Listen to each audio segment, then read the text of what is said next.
Well, Colin, thanks for coming on Analog Dialogue. How's it going? Good. Thank you. Thank you for having me. This is exciting. It's Yeah, cool. yeah.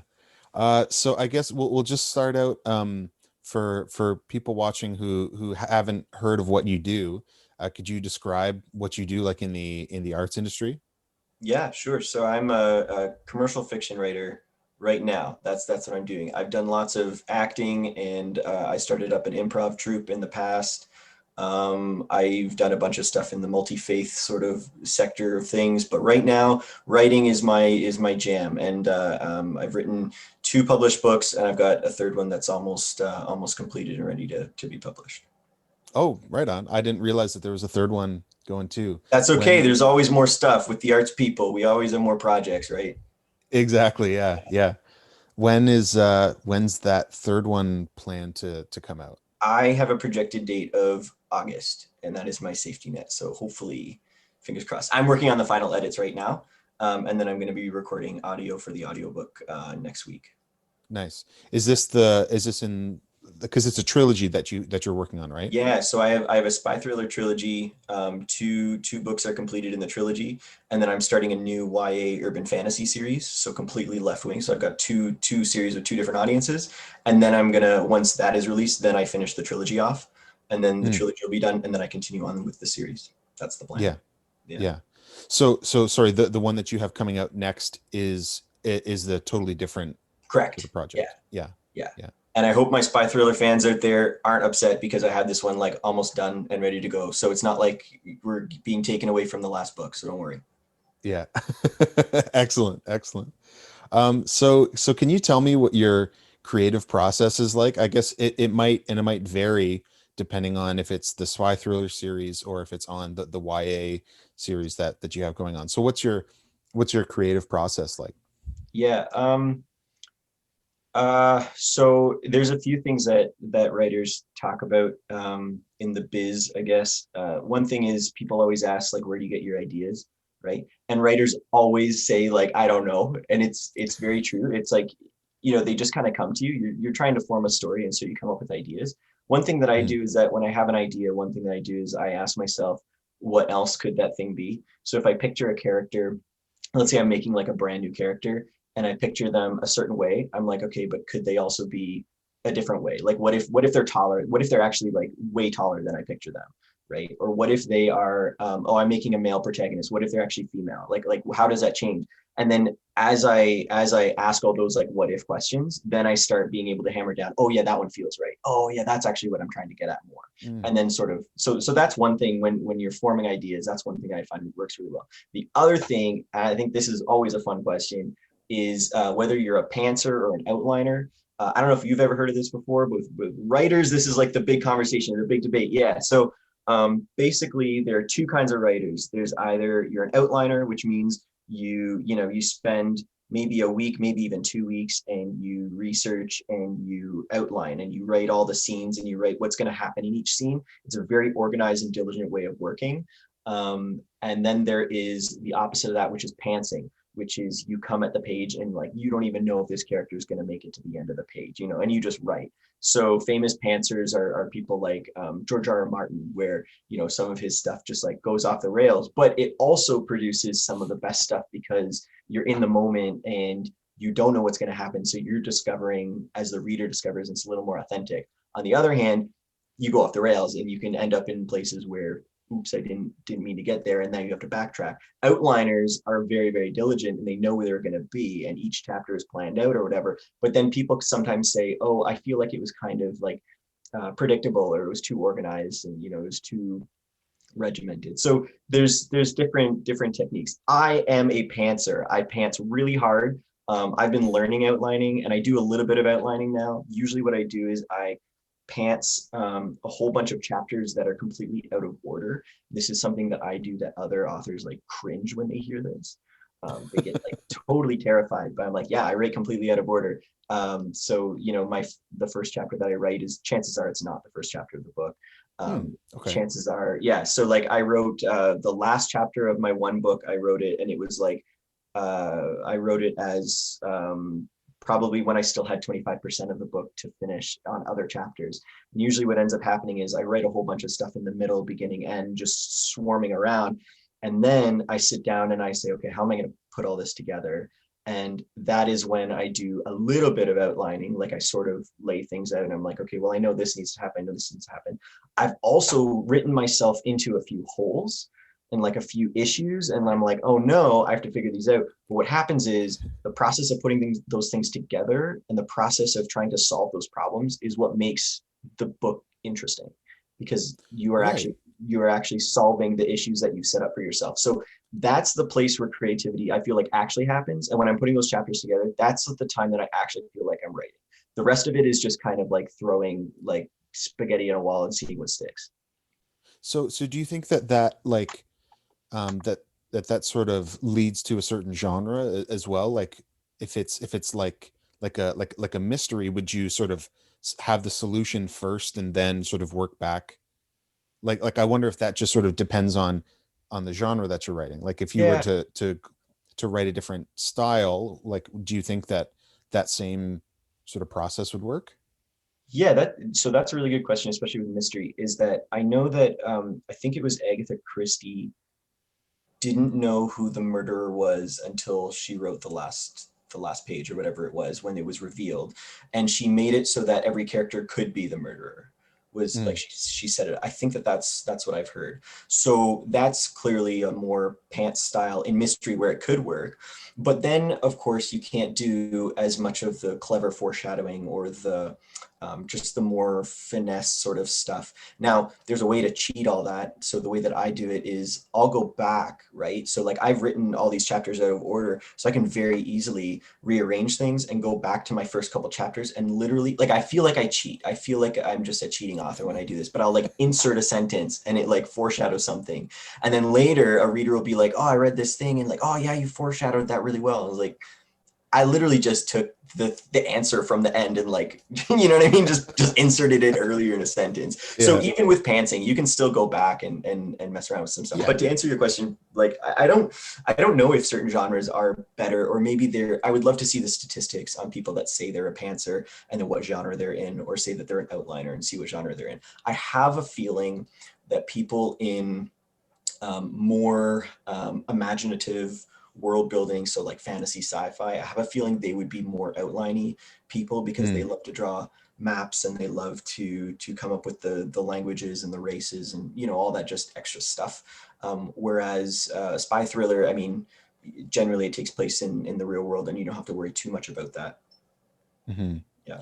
So it seems like I'm just trying to kind of understand this through like my experience. So like I have my sort of artistic experiences through music. So it seems like the sort of like Panther style is kind of like improv jazz kind of thing, Yeah, yeah, a and little the bit. outlining is very like classical reading off the page. Here's the sheet music. Yeah, it would be like you know, coming up with the sheet music and then playing the sheet music, because there's Yeah. parts of the outlining, and this is one of the things that I really don't like about outlining, which is why I think I have an aversion to it, is that it feels like you're doing double the work sometimes.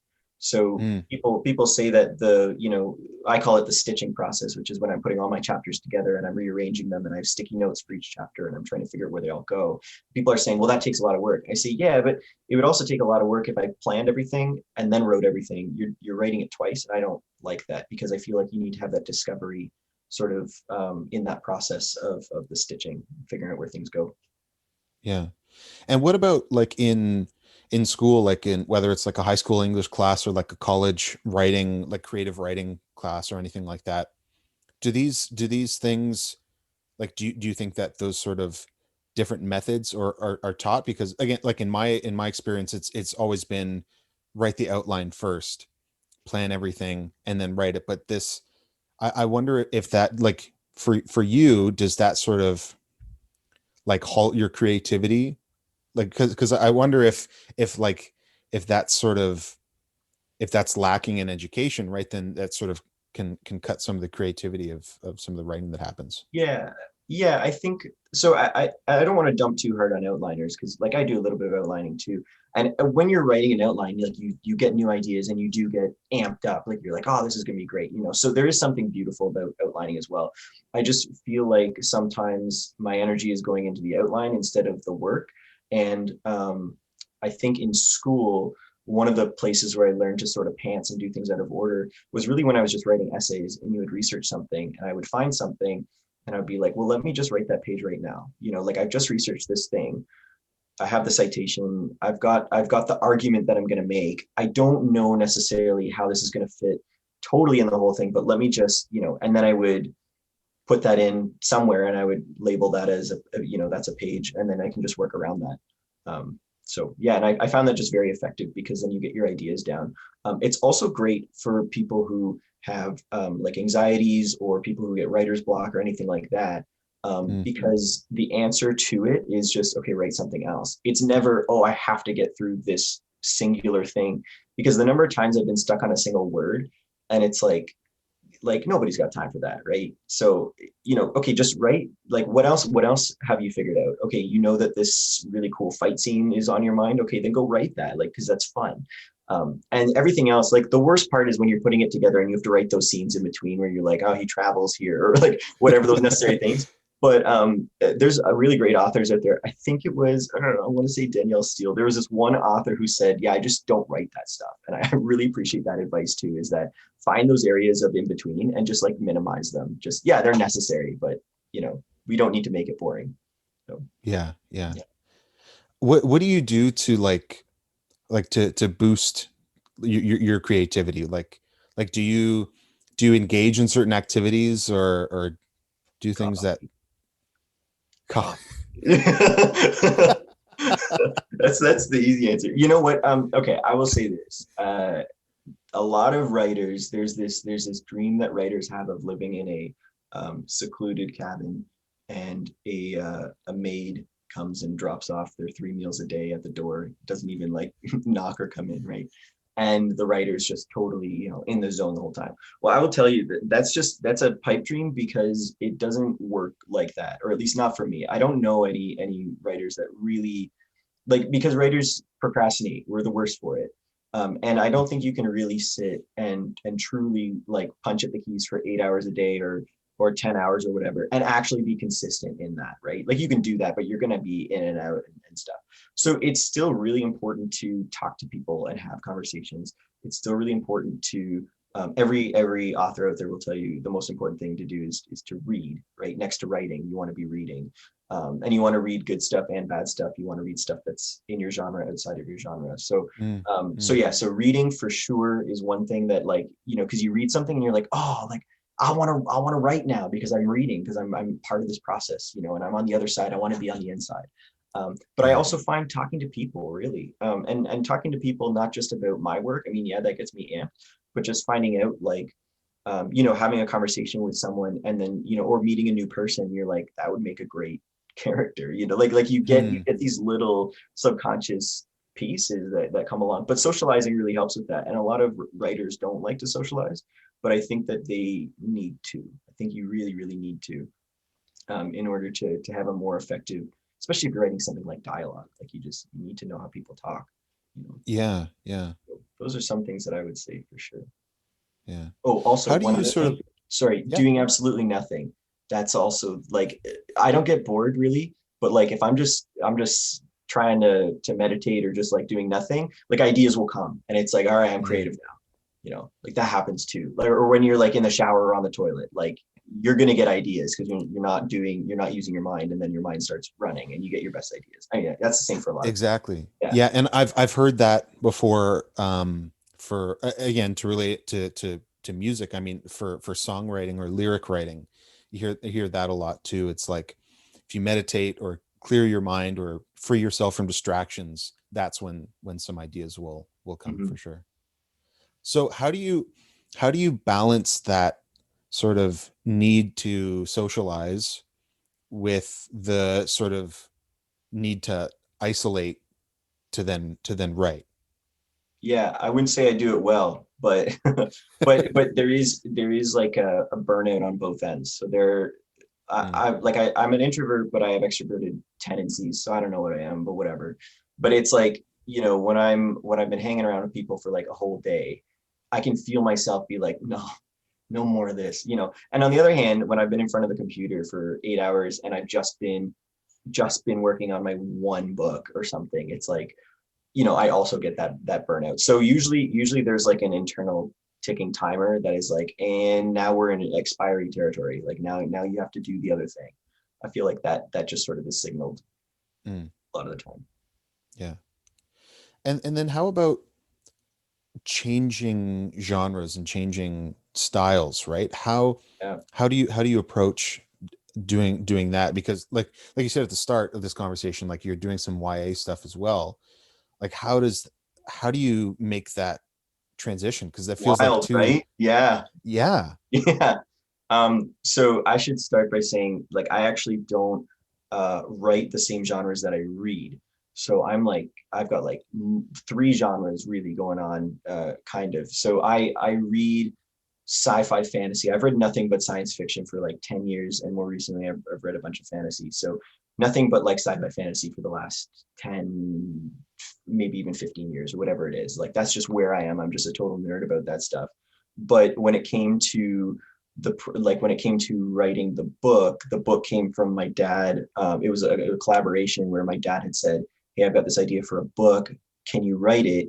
If you write it, like I will do the marketing, the publishing. And I was like, I can't turn that down as someone who wants to write. But the caveat was I'd have to write his idea, which was spy thriller, and that's a genre that I knew not a lot about. But I love the Jason Bourne movies, for example, and who hasn't seen James Bond? And I've read a couple thrillers, so I figured, what, let's give this an honest shot. And so when it came to writing spy thriller, my go-to was actually like the tropes and the stereotypes. I took a look at the stereotypes and I was like, what would a stereotypical thriller be like? And I started mapping it out. And then as you work with stereotypes, it's really hard to stay true to stereotypes. Like if you're a creative person, chances are those stereotypes are not going to stay stereotypical. You're going to put your own spin on things. You're going to start doing different things, and you get more and more creative. But because I was grounded with the stereotypes, it sort of worked out to be a little more realistic. And then as for YA, what I did was I took a different narration path. So instead of doing third person, what is it? Third person past tense is what I did in Spy Thriller, because that's just sort of a standard thing to do. In the YA, I did first person, which is also a very YAE kind of thing to do. But also I did present, which is something that a lot of people don't do or don't like, but I like it because it's very like in your face. So instead of he said, it's he says, right? So everything is Okay. happening right there in front of you. And I was writing a character who, I didn't realize this until some readers had told me, but I was writing a character who's very, very introspective. So like everything they do, there's an internal thought happening behind it. So I'm writing a lot of, again, very stereotypical stuff, but because I'm making fun of it in my YA, so it works really well. So things like high school tropes. So I have like the love triangle. I have the bully who's stealing the lunch money. I have like all of those things, but I'm very clear that I am making fun of them and I realize they're stereotypes. But with the first person present narration, you also have this kid being like, I shouldn't have said that. I sound so stupid. I should want this girl to like me. And that becomes like a storytelling convention that is understood in that genre. So the genre isn't Yeah. too hard to jump between when you're telling it in a completely different voice and a different narrative style. That really Mm. helps. Yeah. Yeah. So I want to talk about your experience in like in the improv troupe. Yeah. Um and I guess um like when you're improvising, I mean it seems like you're often stepping into the life of like a character that you've created. Um and so I guess like how did that experience sort of impact your your writing, like and how you Yeah. write characters? Yeah. So for a long time, I really loved improv, and I was very good when I was younger. I was very good at cracking jokes, but it wasn't until like mid university, even to the end of university, that I actually got good at it. Like I wouldn't say I got good at it even when I was doing improv, I don't think I was very good at it until later. And it wasn't until I was working with a whole bunch of other friends of mine and colleagues who were genuinely just very, very good improvisers. And I was starting to learn from them what they did. And one thing that I found was that if you jump in and you're there are certain cues that are given, and when you're in a group for a while, those cues are picked up on. So it got to the point where someone could be saying, someone would say like, oh, that must be John at the door, and someone else knows, okay, well, John has to be at the door, so someone from the back line is going to step forward and now be John at the door. So there are these cues, and some of them are really, really obvious, but like as you go forward, you have these really, really subtle ones. And then you start learning the rules of improv. So things like humor comes in 3 beats. So if someone says something, someone says a second thing that's related to that, everybody knows there has to be a joke on the third one, just something like that, right? So you Hmm. start learning those rules. And I found as well that the thing that these guys did was they were so comfortable with experimenting. They were so comfortable with, again, like I go back to this analogy of throwing just a bowl of spaghetti at the wall, and a lot of that stuff is not going to stick, right? But then you're going to find the things that do stick, and the more you do this, then the more you're going to find things stick, and then you find out the conventions, you find out what the audience is into, you find out what your friends are into, next to you on stage as well. And so that carried over into writing when I was having a lot of, I don't call it writer's block, I call it writer's anxiety, because I just find it more of an anxious thing as opposed to a stopping thing. Yeah. And it was an anxiety of, well, what if what I put on the page is bad? And the answer to that is, okay, then it's bad, right? And that's okay, because this is a first draft, whatever it is I'm working on. And it's just like an improv when you're practicing. Hey guys, we're gonna try something. I want to try this scene where I act like a robot, and I don't think I'm gonna be particularly good at that, but I really want to see where that goes. I really need to try this out. Okay, let's do that. And then you discover things and you find out what you're good at, what you're not good at, and what works and what doesn't. And so as soon as you start giving yourself permission, or at least this is what works for me, as soon as you give yourself permission to start writing crap or jumping into characters that you don't know if they're going to work, as soon as you give yourself that permission, they actually end up working really well, because you're no longer anxious about it. And so you're no longer censoring or double checking yourself, or backtracking, or those things, because those are the things that usually make things bad anyway. Of course there's going to be mistakes, but chances are, in something like, and this is what I love about improv and writing, you can edit those things. So even in improv, if someone's like, I've had this happen where someone says something and it just comes out and it's something that really doesn't go well with the audience, like maybe it's just a little off color, and it's like, oh shoot, how do we get rid of this? Well, it's improv, so you can has this ever happened to you? Has someone ever has said something wrong on stage? Get our new product, the stage eraser, whatever it is, Yeah, you make fun of it, the audience appreciates it, and now it also shows off your skill. And then with editing, it's the same thing. You take that raw material, and it's like some of it's just absolute crap, but it's like, yeah, but there's this one sentence that works, and I can just delete the rest of it. Great. That's it. It's wonderful. As soon as you give yourself permission just to do bad things, it's amazing what you can do. yeah, Not yeah. morally bad things though. But yeah, no, totally. Like you're right. Like you just have to just keep doing it, and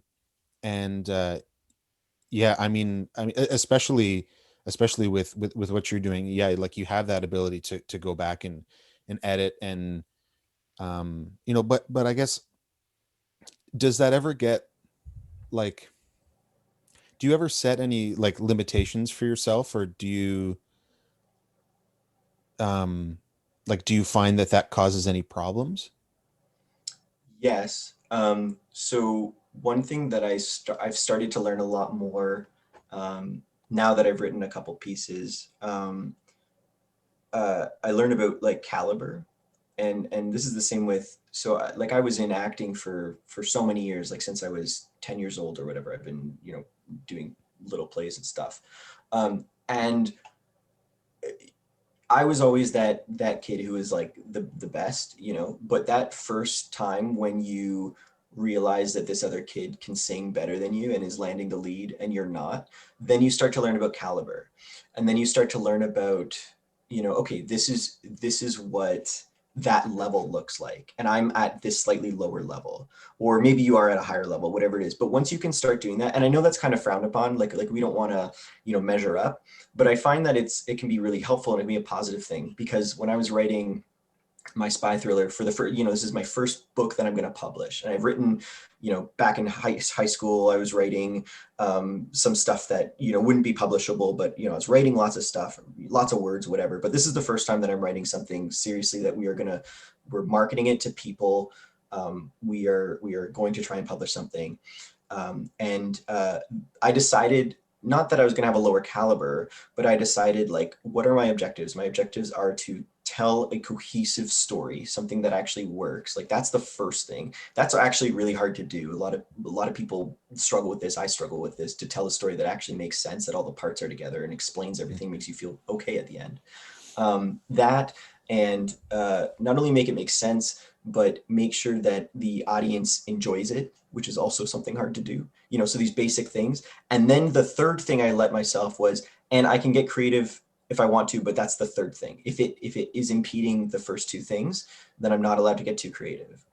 And that actually helped me Hmm. by restricting the creativity, because then you're not, going off the rails. Then you're not like, oh, but I got to Right. make this unique. It's like, no, this is a protagonist, and he's got to do this protagonist thing against this villain who's doing villainous things. Hmm. But because I'm a creative, and because anyone who's, doing creative things is creative, you're always gonna have stuff crop up, and that's the beauty of it. Like, the protagonist started being a little more gray, and the villain started doing some nicer things that made them interesting. Like, that's just gonna happen naturally. You don't have to worry too much about staying within that. But that restriction, right, put me in a place where it was a lot easier to get words on the page, because I knew my objectives. I knew what I had to do. So I think it's Hmm. really important to have objectives. Even in improv, the objective is, we're trying to entertain an audience, and we're trying to tell a story. If someone comes on and starts doing something silly and it's just derailing everything, yeah, it's great that the audience is laughing, but we have to work that into the story. So let's try and work that into the story. Let's try and do that. Yeah. So was it difficult going from sort of having others up there with you on stage where you can kind of like riff off what they're doing or feed off that energy, and having somebody else up there while you're performing, and like was it difficult to make the transition over to writing the novels, independently? Yeah, 100%. So on the one hand, like, I wrote a really awful high fantasy book back in when I was like in grade seven. And when I say book, I mean, like, yeah, like actually like 70 pages of however, whatever the font was that I was playing with. So like a bunch of stuff. And then in high school, I wrote, probably a couple things that were 100 pages. So I was used to sitting down at the keyboard and working by myself, and creating something. But I had also learned that, doing improv, and I also wrote a couple plays. And when I wrote these plays, I worked with someone else when I was writing them. I had a dramaturg. We would meet up once a week, and I would talk about the stuff that I had written. And then he would say, okay, I think that this is working. I don't think this is working. This is the direction you should go in. Da, da, da. He helped me with, he was like a mentor and advisor. Um, and that I found created the best material. And I was like, okay, I create good material, but I create better material when I work with others. And I like working with others. I find it a boon rather than a curse that some people find when they're they're just trying to do their own Hmm. thing. Hmm. And I would have actors performing lines that I had written or that I was directing, and they would change their lines, and they would sometimes be better. And I'm like, yeah, keep that. Like, screw the writer. Let's change this. Right. So Sure. yeah, I love working with people.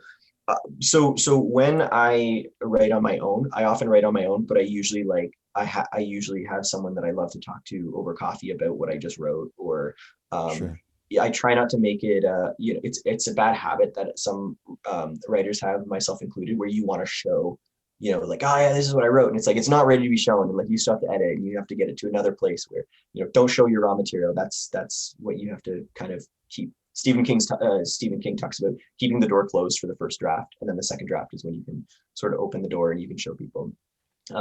So yeah, so but I love bouncing ideas off of people, and this goes for like any kind of work that I'm doing. Even just, back in school writing essays, if I had someone that I could just bounce ideas off of, I just found like I could, everything that I put out, I could get 110% sort of back, in terms of material, in terms of understanding, in terms of knowing where I was going, because it both confirms like your own ideas, and it Right. also gives you new ideas, and also can discourage bad ideas, right? Like I have had it before. I sat down with my mentor and I was like, I wrote this, and he like laughed because it was so bad. Like this one thing that I'd written, I was like, I had a feeling that was bad, but I wasn't sure. He was like, it is like, like, sorry, but it is. On the other hand, I've also written something where I thought it was really, really bad. And I had my person come back to me and say, this is one of the funniest things. Like, this is one of the best things you've written. And I was like, Mm, I don't know why I had that such bad feedback. Like, sometimes you really need someone else to be able to figure that out. The work that I'm doing, whether it's improv, whether it's standard acting, or whether it's now writing, like I need an audience. I'm working with an audience. If I don't have an audience, I really don't have the thing that I'm doing. And especially the kind of writing I'm doing now, like I am a commercial fiction writer. I'm trying to write for a market. I'm trying to write for an audience, and I'm trying to sell my work as best I can, while still, doing something really cool and creative. I need an audience to be able to affirm that for me, and I need the audience to be able to tell me if this is working or not, and what they want, so that I can provide that as best I can. yeah. Um, I, I totally hear where you're coming from. Like when it comes to like trying to put together like a full length album, it is the hardest thing to not just release every song as a single when it's done. Yeah, yeah, because you want to celebrate, right? Uh, Yeah. yeah, and that's what I think, you have to find some way to celebrate, like Mm, just even for yourself. I think that's so important. I don't think that we celebrate, our accomplishments enough. So usually I have like a couple friends that I'm able to say like, hey, like, so even when I was editing, one of my editing accomplishments was I read through the whole thing for the first time and edited all the way through top to bottom, and I put in all the notes. And I had a friend who every day I would give him an update. I'm like, I did this much today. Like, oh, I'm halfway. Like, oh, okay, I'm three quarters. I'm really excited. Or when I finish, mhm. yeah. And just so I could have someone, and he didn't look at any of it, right? He doesn't even need to know what the story's about. But it's just, I'm able to tell him that, and we're able to say like, hey, good job, that's awesome, right? That's really, really important. Yeah. Yeah, because artists are, nervous, anxious creatures that need encouragement, all the time. So we need it. Our egos are like super big, but they're fake. Yeah, really All the fragile. time. Yeah. So it's good to have that support network for Yeah. sure. So for someone who's never had the experience of writing and publishing a novel, could you describe what that's like? Yeah, sure. So first thing I would say is I love dispelling as many myths and as many um, misnomers that we might have about published authors. So the first thing that I like to say is that the difference between uh, an author and a published author is one of them's published. Like that's literally the only difference, and I just think that's so important for people to know, because if you have a manuscript that is perfectly polished and is looking beautiful and is ready for an audience, versus someone else who also has that thing but hit the publish button on Amazon or wherever it is they're publishing, like the difference is a button push. So that's just really important for people to know. But there's a bunch of other stuff that goes into it that writers don't like, including myself. And that's things like the marketing. That's things like putting together a team of beta readers. So one of the most important things is having a team of people to read your work and give you feedback. And that's very, very difficult to do and do properly, right? Because it's not a matter of, at first I thought it was, well, we just get people to read it and they say if they like it or not, and then we're good. It's like, no, because they're spending some time on this and you want to get as much data as you can from them, you want to find out things like, would you, so basic questions like, would you buy this book? Did you enjoy it? Was it, but then questions like, was it predictable? Was it too predictable? Was it not, like you wanted a little bit predictable that you're comfortable, but not predictable enough Mhm. that, you're like, what is this? I don't know what's happening. Did Right. it make sense? Was it, did you like the main character? Oh, you didn't like the main character? What was it that you didn't like? Okay. And then what you do is then with those beta readers, you find out the things that the majority of them are all saying, and then those are the things that you probably need to change or be aware of.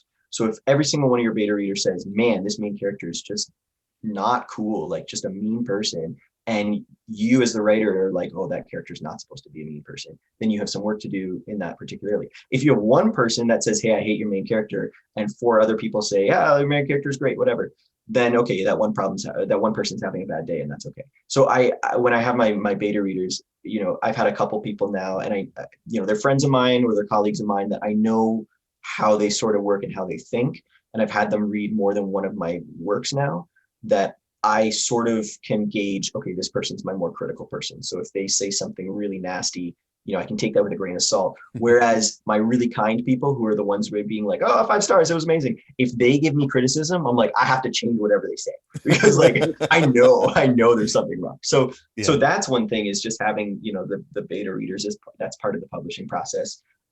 Because that, and beta readers are so important, because that is your link into an audience, right? That is your first chance at having people Right. look beyond, it just being a draft or whatever.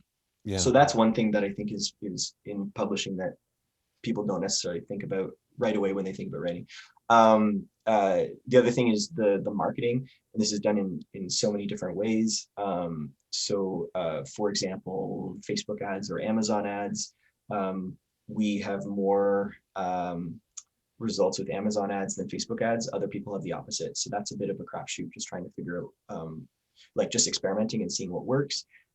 Things like keywords for search engines or for searches. So, um, on Amazon in particular, when you have your book published, there's a number of keywords that you get to pick that then will like flag your book, or have your book sort of Right. be part of Yeah. that algorithm. Finding the right keywords is way harder than you think it is, and that's where Hmm. you go to like, so you have to look at what are other people buying that are buying my work. And so a lot of people are buying this one author that I've never heard of. Oh, okay, well, now who's that author? Look up this author. Oh, okay, they write similar stuff to what I do. What are their keywords? And then what are people searching to find them?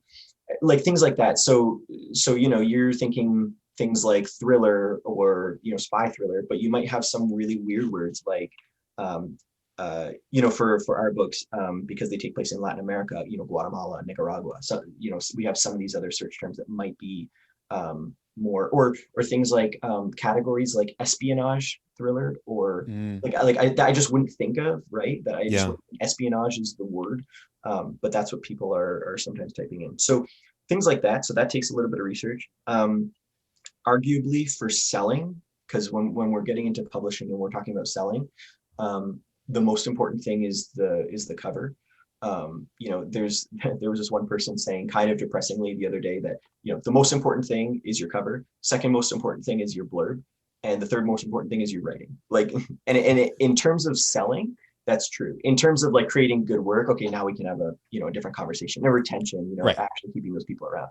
But the cover is so important. Like having a cover that actually reflects your genre and reflects the kinds of people that you're trying to get to buy your book. So, for Hmm. example, I have had I've had people buy my book that don't know that there's like coarse language, or that there's blood and guts. It's a Jason Bourne kind of like hardcore thriller. It's not soft. So can you create a cover that conveys that a little more? Well, we have the main character on the cover, he's holding a gun, right? In the second cover, we've got like submarine and a helicopter. So it's like pretty clear that Yeah. there's combat here, right? That it's not, just a kind of, we're talking about it and maybe there's a little argument. In my YA book, to the point where I was really impressed with I've got a fantastic cover artist. He I was saying that the one cover looked like it was a little more like younger. It was like 9 to 12, I felt like, instead of teen young adult. And he changed the color scheme. So he kind of did like a wash, kind of like on Instagram where you have those filters. He kind of, Yeah. it looked like he did that. And the colors he had, because I used to work at Chapters, I used to work in the industry, those colors are YA colors. So he went from like a bolder bluish purple, which is like a 9 to 12 color that I've seen on a lot of 9 to 12 Mm. books, to a teal turquoisey kind of thing, which if you were to compare, the top 100, YA books, you would see those colors show up time and time again. Same with the design. I came up with the idea for the design. I was like, I think we need to have this classic pose because I think that's going to convey to the audience, hey, this is the kind of story this is. This is an urban fantasy. This is driven by a character. They're going to have a little bit of magic in their hand because so now there's magic. So now we know that those things are happening. So this is all just part of the publishing, right? There's all these things that you don't think Right. of. You're just creating a Right. cover. You're like, well, we just put the name on the cover and make it look good. It's like, well, no, we're actually trying to market really carefully and try and get the right people to buy this because Yeah. otherwise people are, if you're marketing to the wrong person, they're just not going to pick it up. Or if you're marketing it the wrong way, they're not going to pick it Mm. up. So those are some things like just specifically on the publishing end of things. Yeah. Yeah. Like, yeah. Like what's the color? What's the font on the Yeah, right, cover? And right. And yeah. luckily, if you have other people working with you, I mean, this is again why I like working with other people. They're going to be better at it than you. So like, I don't know what font is going to sell. I wouldn't have thought of what colors, but he just had this intuitive. Like, I don't. He didn't ask me like, oh, do you want young adult colors on there? I had just said I really want to market this to genre, and I said this doesn't look genre. Do you think you could change this? And suddenly, and I was like, oh yeah, that's it. Perfect. Someone else is doing it because they're better at it. Yeah. That was really helpful. Yeah. Yeah. And the blurb too. People talk about that the cover is the thing that gets people's attention. The cover brings people in, but the blurb is Sure. what will actually make people buy it.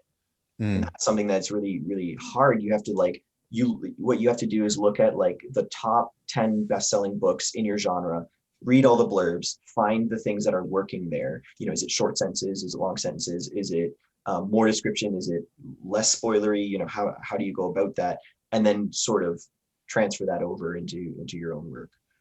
I tend to be pretty okay at writing blurbs, but it is way harder than I'll send the blurb over to my dad who's doing the marketing, and like he'll just rip it up and he'll send it off to someone else, and like they're looking at it and they're like, oh, we need these other words in there to kind of convey. So like one of the things was I said, oh yeah, these two characters have this one, there's this one female character who's kind of she plays a bit of a seductress, right? But I was trying to like, I don't care about that, but they're like, no, play that up because sex sells. And like, we're trying to like, that's what people are actually buying here. Like, so Yeah. mention that. And it was like, oh, and it's true. Cause people are like, oh, like, I love that you have that character who's that kind of type that, we see this trope, people are looking for that thing that I would have never thought. So, Yeah. yeah. Does any of that when you're creating the cover, when you're creating the blurb, does anything ever get lost in translation? Like, do you, because it's going through so many different people, you know? Yes. Yes, absolutely.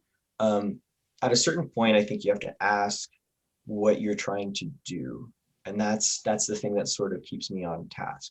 So, um, in the on the YA cover that I was just working on, for example, I was very picky about a lot of things. And if my cover artist is listening, like, well, no, I was very picky about, this is the costume that the character is wearing, and I can't go different on that because that's how I describe it in the book, and that's just the way it is. But when it comes down to, he was like, "Look, I can't make the inside of this storage container because there's a storage container and it's like full of stuff." And he's like, this is what I got," and it's like, yeah, you know what, this is what it's going to be, and that's fine Yeah. because if it by the time if you're trying to make it look exactly like how you have it described in the book, chances are it's going to look bad because you're writing something and this cover artist is designing something. They're different things. It's the Right. same with like Right. books going to movies, right? And you have a Yeah. character who's really, really introspective and is all in their head. Well, in the movie, you can't do that unless you're going to have their thoughts played out, right? So it's going to be a little bit different. And there's going to be techniques that director or producer are going to apply to that. And that's okay. So I think a lot of it is being okay with it being different as long as you're still achieving your objective. So my objective is, for example, I really want to target this audience, or I really want to convey that this has magic in it. I really want to convey that this is a fun story and not a dark story, whatever it is that I'm trying to do. As long as those things are still getting across, then it's okay to have those things be a little lost in translation. In my one blurb I just wrote, like, I feel like it's very spoilery, but I've been finding that people need that info so that they know what to look forward to, for example. So Mm. I'm like, okay, I guess it's gonna be spoilery. It's not for me, right? And that's the other thing is like, I I love working on art and making it personal and being all in it and stuff. But to be honest, like a lot of it just isn't for me. I know a lot of people create for themselves. I create for other people a lot of the time. Hmm. I get joy out of the other people being like, yeah, this is good. That's what I need. That's what I need to validate me, right? So yeah, Um, so there's um you've done a ton of research into genre, into the things into different tropes and stereotypes and all of that. Um, has has that ever impacted your your individualism? Because you've looked at, this is what this person's doing, this is what yes, these people have done to make them successful. yeah, But yeah, how does that sort of impact you as an individual? yeah. Um, so yeah, it does, but I also find that stereotypes and tropes exist for a reason, which is one thing that I've been pleasantly surprised by.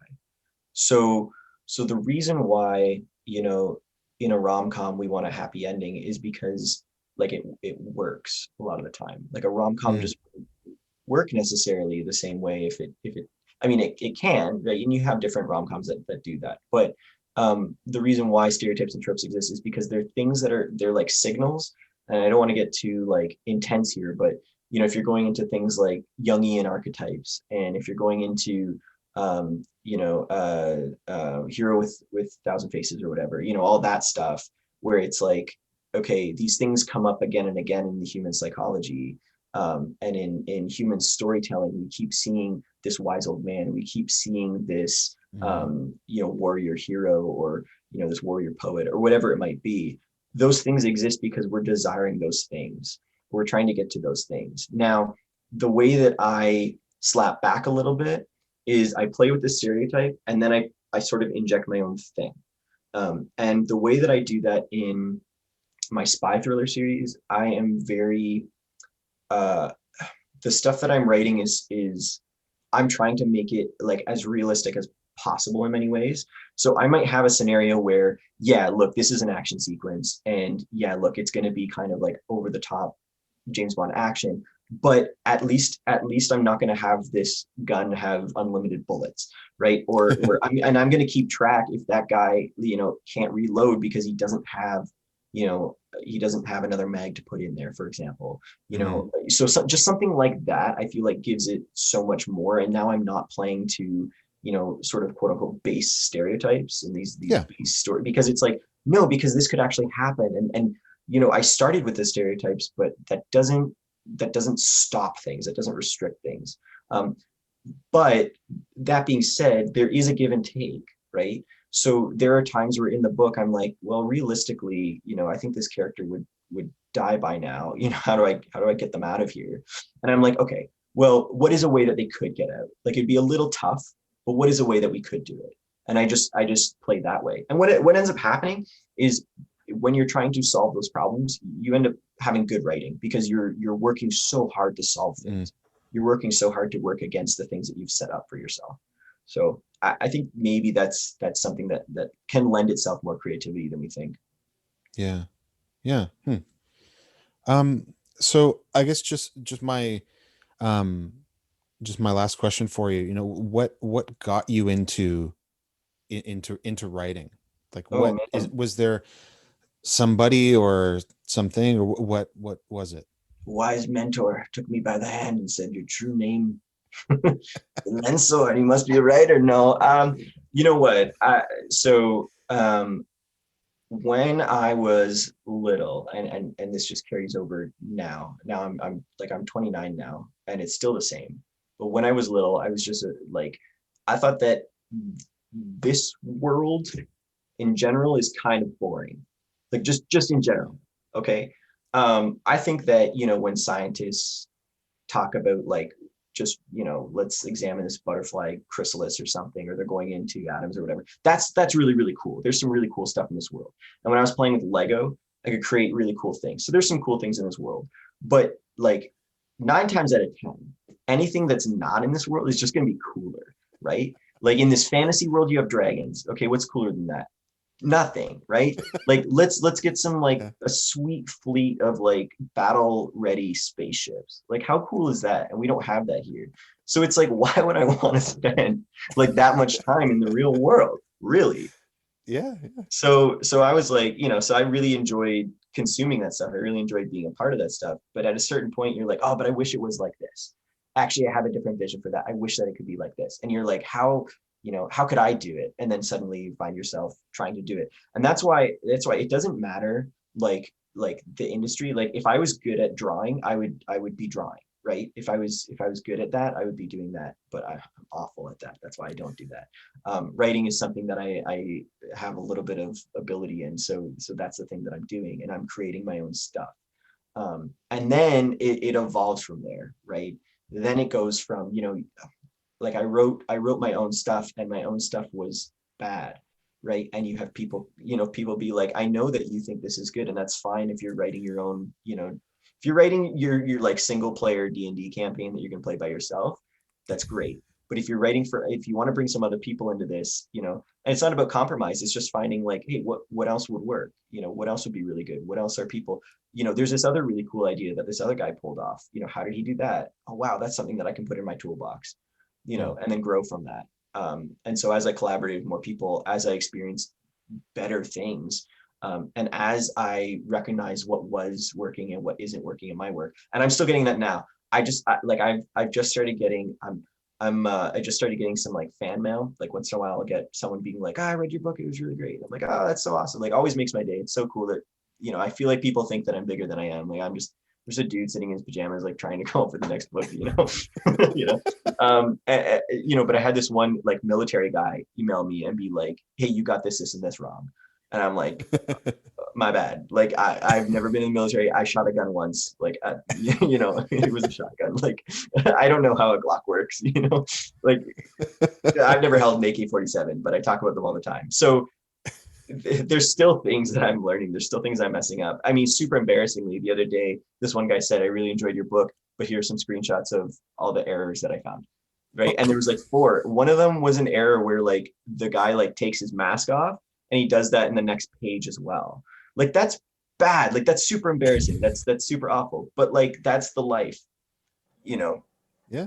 You wake up in the morning, you find an email from someone who says your screenshots of your errors, and I appreciate it. And the guy was really nice about it. These guys aren't, I don't get mean people, right? I get people Yeah. who are tough, Yeah. because they're reading spy thriller stuff. But they're so yeah. I just think that it just evolves, and it just grows, and it just snowballs. And so I'm at the Mm. place where it's like, okay, the only thing I know, I don't know where I'm going to be in 5 years, but I do know that I have to write this next book, and I know what this next book is going to be, and I know at least half the ideas in this next book. So that's what's going to happen. Everything else is going to dogpile on from there, I think. Yeah. Yeah. Well, where can people find your Yeah. existing work? Yeah. The best place to go where everything's located is collinglavac.com. That's COLLINGLAV as in Victor AC. That's my website. That's where you can, if you click on the books there, it'll take you right to Amazon pages, but it's available in other places, not just Amazon. So if you do a search for my name, my first book is called Ghosts of Guatemala. My second book is called Operation Nicaragua. And the new series, the first book is going to be called Walter's Magic. I'm really excited for that to come out. Cover reveal soon. Nice. But that's where you can find that stuff. We also run promotions sometimes, so keep an eye out. There's also some really cool book trailers for the spy thrillers. You can watch yeah, it's like this dude reading the blurb, but then like all these really cool images that line up. Anyway, they're book trailers. They're awesome. They're awesome. Yeah. Yeah, Very cool. there's some content on there. I also have my Instagram on there. If you want to follow me on Instagram, it's just Collin Glavac. That's my tag. I'm on Facebook. If you want to follow Collin Glavac Books, I'm on Facebook as well. So feel free to follow all that stuff. And I try to be responsive. Great. Yeah. Very cool. All links to everything that you just said are going to be in the video description too. So very easy to just click and check it out. So Colin, thanks so much for coming on. It was really cool chatting with you. Yeah. Thank you for having me. This was awesome.